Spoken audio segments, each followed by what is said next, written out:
आणि माझे सहकारी आहेत योगेश पाटील आपले, त्यांनी तो प्रस्तुत केला होता। एक जनरल गाणी असतात नाही का, त्याप्रमाणे त्याने केलं, परंतु त्याची वर्डिंग, शब्द म्हणजे तो काय कुठल्या पक्षाचा प्रचार गीत नाही, मनसेचा नामोल्लेख नाहीये, हिंदी निशाणी नाहीये त्याच्यात, परंतु त्याची ती ट्यून किंवा धून आहे ना, ती खूप सुंदर आहे आणि सगळ्यांनाच आवडते।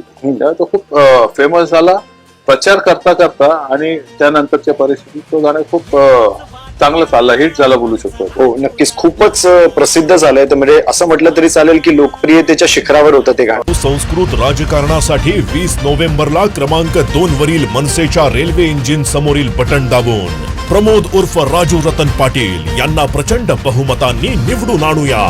एकच वादा आमचा राजू दादा, एकच वादा पुन्हा राजू दादा, एकच वादा आमचा राजू दादा, एकच वादा